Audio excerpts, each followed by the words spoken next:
Ini apakah hari ini kalian akan menerima yang akan Ibu berikan? Ya, Ibu. Oke, selanjutnya sebelum kita memulai kegiatan kita hari ini, Ibu akan meminta satu orang untuk memimpin kita dalam doa. Kepada adik Ella, saya persilakan. Ya, Ibu. Sebelum kita mulai ini,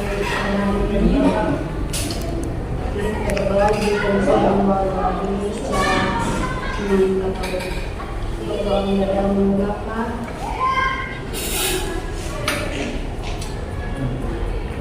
Ya Tuhan, terima kasih atas penyertaan-Mu sepanjang hari ini. Sekarang kami melakukan kegiatan lain kami pada hari ini. Kiranya Engkau membimbing dan menyertai kami dalam kegiatan kami pada hari ini. Nama Bapa Puji, Kini dan sepanjang masa. Amin.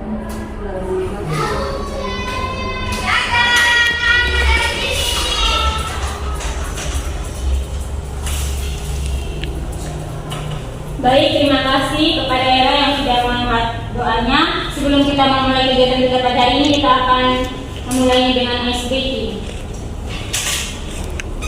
Baik, di sini saya meminta anak-anak untuk berdiri. Baik, Ibu.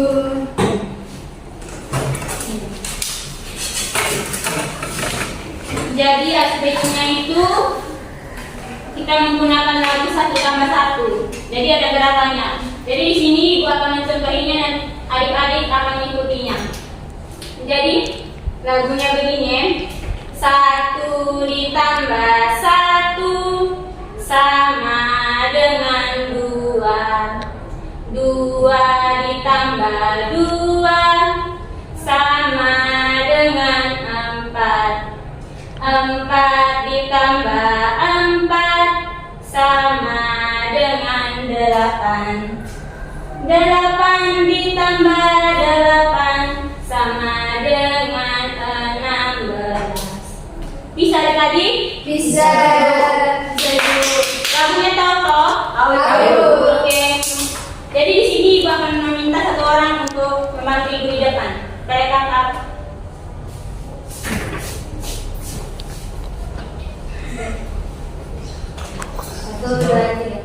Satu ditambah 1 sama dengan 2.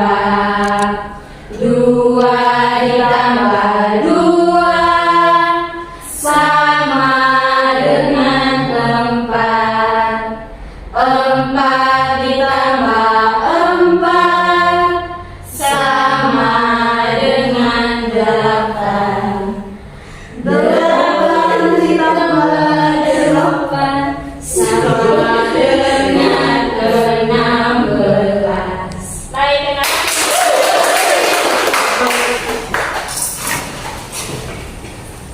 Baik anak-anak, sekarang kita akan memulai layanan ini. Di sini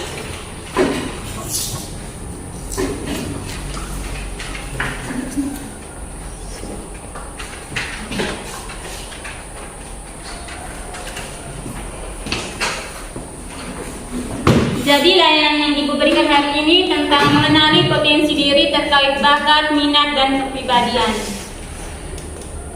Jadi sebelum itu Ibu ingin bertanya kepada anak-anak, apakah anak-anak tahu apa itu potensi diri? Kemampuan yang ada di bakat.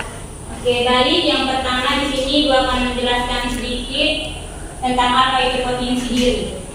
Jadi potensi diri adalah kemampuan dan kekuatan yang dimiliki oleh seseorang untuk dikembangkan bila dilatih dan ditunjang dengan sarana yang baik untuk mencapai tujuan dan meraih kesuksesan. Jadi anak-anak, pasti setiap anak itu memiliki potensi diri. Di sini untuk mengembangkan potensi diri kita harus melatih dan terus melatih dan ditunjang dengan menggunakan sarana yang baik. Jadi yang pertama-tama faktor penghambat dalam menggali potensi diri yaitu pemalas. Jadi anak-anak, faktor pemalas ini dapat menghambat dalam menggali potensi diri. Yang kedua, pesimis.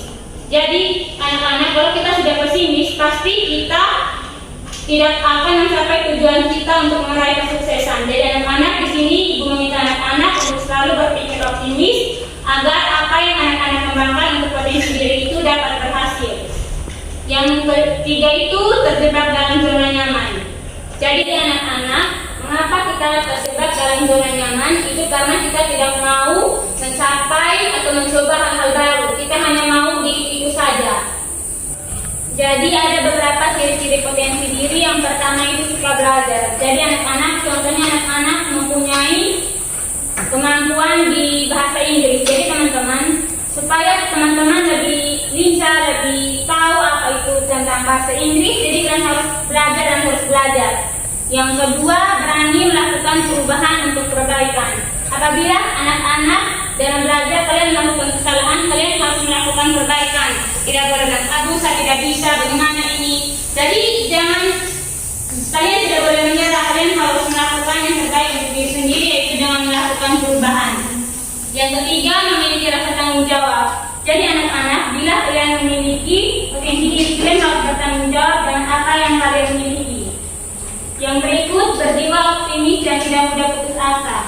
Apabila anak-anak memiliki potensi diri, kalian harus mengembangkannya. Kalian harus berpikir optimis, apa yang kalian lakukan itu pasti akan terwujud. Dan di situ kita tidak boleh mudah putus asa. Mengapa kalau kita mudah putus asa? Itu berarti kita tidak mau maju. Yang berikutnya itu tentang bakat. Jadi bakat merupakan suatu kemampuan yang telah dimiliki oleh setiap manusia yang dibawa sejak lahir. Bakat yang dimiliki oleh seseorang beragam, ada yang pintar dalam melukis, bernyanyi, dan menari, dan sebagainya. Jadi cara mengenali bakat yaitu yang pertama, ketahui apa cita-citamu. Pasti di sini anak-anak mempunyai cita-cita kan? Ya, Ibu. Jadi di sini Ibu akan bertanya kepada anak-anak tentang cita-cita kalian. Kepada adik Novita apa cita-cita? Jadi artis, Ibu. Jadi alasan mengapa Novita ingin menjadi artis? Biar TV. Mantap. Tepuk tangan dulu. Jadi kepada adik Prisma, cita-citanya ingin menjadi apa? Jadi game baik. Jadi alasan ini adik memilih menjadi yang baik itu alasannya apa? Karena saya menyadari bahwa anak itu berkembang bersama dari orang tua, khususnya dari ibu. Makanya banyak juga ibu-ibu di luar sana yang mungkin kurang tahu bagaimana parenting yang baik buat merawat anak. Makanya saya berpikir menjadi ibu yang baik. Bagus sekali ya cita-citanya. Tangan dulu anak-anak. Jadi untuk Ella cita-citanya ingin menjadi apa? Alasannya?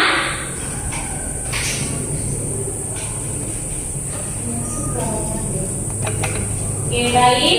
Kepada adik Iman, cita-citanya ingin menjadi apa? Saya mau jadi program Fiverr. Alasannya memilih itu kenapa? Keren. Keren. Ada lagi yang lain alasannya? Karena keren. Karena hobi saya. Oke, mantap. Kepada adik Eliasar, cita-citanya ingin menjadi apa? Guru, Jadi alasannya apa ingin menjadi guru? karena senang bertemu dengan anak-anak. Mantap. Pada adik Lili, cita-citanya ingin menjadi apa? Jadi guru. Alasannya? Alasannya karena saya suka dengan kecil, jadi lagi anak istri. Kepada adik Clara, cita-citanya ingin menjadi apa? Jadi suster, Ibu. Alasannya? Pengen, Ibu. Tidak ada alasan. Oke, kepada adik Melda, Jadi guru, Ibu. alasannya? Karena termotivasi dari guru SMA dulu. Oke, mantap. Kalau ibu cita-citanya dulu tuh ingin menjadi suster ya. Tapi tidak jadi tuh, jadi biasa. Tapi tidak jadi, Ibu. Karena apa ya? Tidak dikasih izin. Atau belum pakai. Mungkin Mungkin bagaimana? Itu sudah. Oke, yang berikutnya cara mengenali bakat yaitu sesuatu yang rasanya mudah dikerjakan. Jadi apa yang mudah dikerjakan itu pasti kalian merasa senang dengan apa. Mungkin di sini pasti anak-anak memiliki hobi ya. Jadi hobinya Nina apa? Main FF. Jadi yang berikut ketahui prestasi. Jadi teman-teman pasti setiap individu memiliki prestasi. Seperti ia pasti suka mengikuti lomba-lomba jadi mendapat prestasi. Jadi di sini siapa yang pernah mengikuti lomba? Angkat tangan.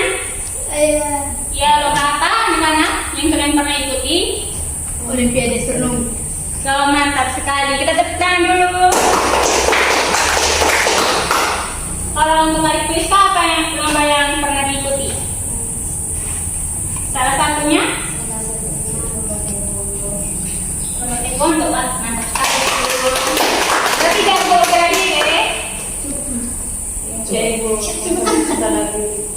Yang berikutnya bertanya pada sahabat, orang tua, wali kelas atau guru. Nah, di sini kan pasti ada beberapa anak yang tidak tahu bakatnya. Di sini pasti yang dilakukan orang lain itu pasti dia ingin meminta bantuan kepada orang-orang atau sahabat terdekatnya tentang bakat atau nilainya atau bertanya kepada guru mereka. Contohnya di sini Novita tidak tahu tentang bakatnya. Di sini juga Clara akan memberitahu Novi tentang bakat yang sudah dimiliki oleh Novi tetapi tidak diketahui oleh Novi.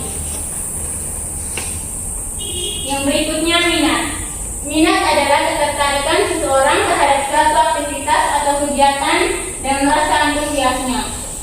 Jadi cara yang dilakukan untuk meningkatkan minat yang pertama itu jangan pernah berhenti belajar. Jadi teman-teman, apa yang kalian suka itu tuh kalian tidak boleh berhenti di tengah jalan saja. Contohnya seperti kalian itu menyukai sepak bola. Kalian jangan hanya tahu tentang bola, itu kan sudah biasa toh. Jadi kalian harus tahu cara tekniknya supaya kalian lebih lincah, lebih pintar dalam bermain sepak bola. Yang berikutnya, yakin dan fokus pada kelebihan yang dimiliki. Jadi teman-teman, setiap individu kan pasti memiliki minat. Jadi minat itu tuh kita jadikan sebagai suatu kelebihan. Jadi minat itu tuh kalian harus keluarkan, kalian harus tunjukkan kepada orang bahwa kalian tuh bisa. Yang berikutnya, meningkatkan motivasi. Meningkatkan motivasi di sini contohnya kalian ingin mempunyai minat tetapi kalian tidak mempunyai motivasi, itu sama saja. Jadi kalian harus memiliki motivasi untuk meningkatkan minat kalian. Jadi minat yang bisa digunakan untuk pemilihan karir atau kegiatan hobi yang disukai seperti minat melukis, menggambar, suka musik, membaca buku, sepak bola dan sebagainya. Jadi yang berikutnya itu tentang kepribadian. Jadi kepribadian adalah perpaduan dan dari karakteristik, perilaku, sikap seseorang untuk membentuk identitasnya. Jadi kepribadian yang harus dimiliki peserta didik ialah jujur, tekun, adil, mandiri, saling bekerja sama, disiplin, tanggung jawab, sopan santun, dan saling menghargai satu dengan orang lain. Apabila teman-teman mempunyai potensi diri, minat, bakat, kalian itu harus menekuninya, harus disiplin, terus bertanggung jawab dengan potensi yang ada dalam diri kalian. Terus itu tuh sopan santun dan menghargai satu sama lain. Baik anak-anak, jadi kesimpulannya yaitu potensi diri, bakat, minat, dan kepribadian itu sangat penting yang harus dilakukan oleh siswa-siswi. Jadi bakat dan minat itu bisa disesuaikan dengan pemilihan karir anak-anak di masa yang akan datang. Jadi pemilihan karir itu sangat penting, itu juga bisa terjadi sesuai dengan potensi yang ada dalam diri kalian yang berkaitan dengan bakat, minat, atau kepribadian. Contohnya pada saat di SMA nanti, contohnya itu kalian minatnya di bahasa Inggris. Jadi di situ kalian bisa memilih jurusan yang sesuai dengan kalian. Seperti kalian memilih jurusan bahasa, yaitu kalian harus masuk SMA. Kalau kalian tahu tentang berkaitan dengan informasi atau komputer, kalian bisa masuk Teknologi jurusan PKJ, yaitu pada SMK. Jadi anak-anak, apabila kalian mempunyai cita-cita menjadi seorang guru, pemilihan karir yang cocok untuk kalian yaitu kalian harus berkuliah di jurusan keguruan. Dari situ kalian dapat mengembangkan bakat dan minat yang kalian miliki. Jadi itu saja kesimpulan dari Ibu. Sekian dan terima kasih. Di sini apakah ada anak-anak yang ingin bertanya? Dipersilakan. Baik, jika tidak ada, kita akhiri layanan kita hari ini. Kepada anak-anak yang sudah bersedia mendengarkan penyampaian pada hari ini, Ibu ucapkan terima kasih. Dan sebelum itu, Ibu akan memberikan kalian tugas, dan tugas itu dikumpulkan besok ya anak-anak. Bisa tidak? Bisa, Ibu. Dan Ibu akan memberikan nomornya ini dan kumpulnya di ketua kelas yang sana. Ya, Ibu.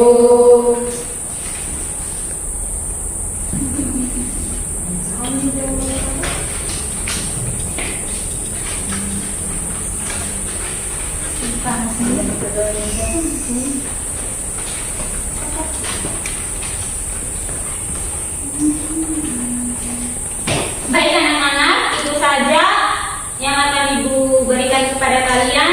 Kita menutup kegiatan kita pada hari ini dengan doa. Jadi saya minta kepada salah satu anak-anak untuk memimpin doa. Kepada adik Iman saya persilakan.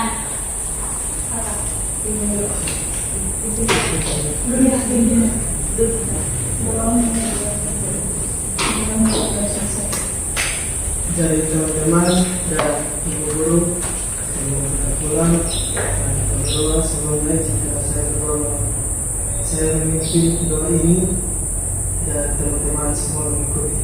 Berdoa mulai. Berdoa selesai. Baik, terima kasih kepada adik Iman. Baik anak-anak, sekian saja untuk hari ini. Terima kasih untuk kita semua dan selamat siang. Siang, Ibu. Ibu. Bye-bye.